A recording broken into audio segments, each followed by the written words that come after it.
জাদুর পাখিটা তো না জেনেই খেয়ে ফেলেছি, আর এখন আমাদের জীবন বিপদে আছে।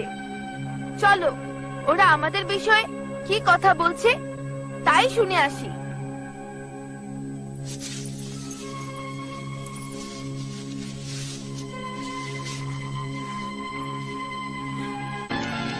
না না, এ কাজ আমি করতে পারবো না। জাদুর পাখিটার মাংস জালাল আর বিলালের পেট থেকে বের করার জন্য এই কাজটা জরুরি। না জিবরান, প্রথমে তুমি আমার হাতে ওই জাদুর পাখিটাকে জবাই করালে, আর এখন জালাল আর বিলালকে। জালাল আর বিলাল তোমার নিজের সন্তান তো নয়, তুমি তো ওদের সৎ মা হও। কিন্তু ওই জাদুর পাখির মাংস তোমার কি কাজে আসবে? আরে আরে, ও তো হজমই হয়ে গেছে। ওই নতুন পাখিটা জাদুর পাখি, ওই মাংস কখনো হজম হয় না। আর যতক্ষণ ওই মাংস ভক্ষণকারীর পেটে থাকবে ততক্ষণ জিন ওদের কবজাতেই থাকবে।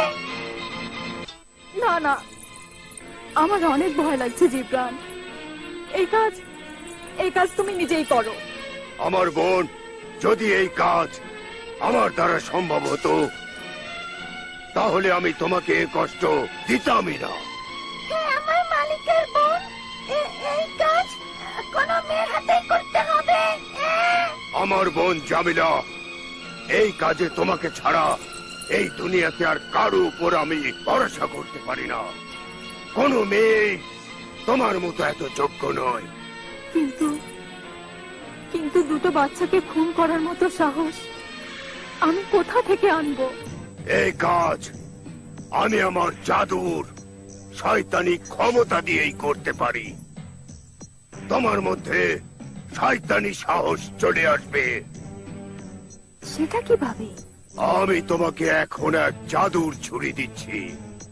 এই ছুরি ঠিক যখনই তোমার হাতের ছোঁয়া পাবে, তোমার মন থেকে মমতা, প্রেম, ভয়, চেতনা সব দূর হয়ে যাবে। তুমি নিষ্ঠুর আর খুনি হয়ে উঠবে।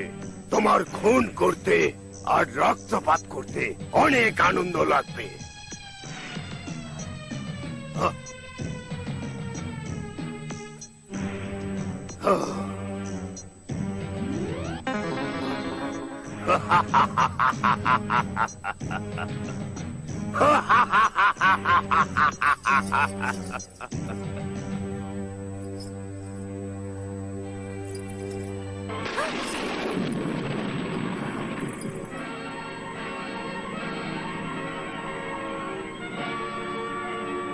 জিবরান, আমার হাত খুন করার জন্য ছটফট করছে। এবার দেখো, আমার হাতে জালাল আর বিলালকে জবাই করে ওদের পেট চিরে তোমার জাদুর পাখির মাংস এনে দেই।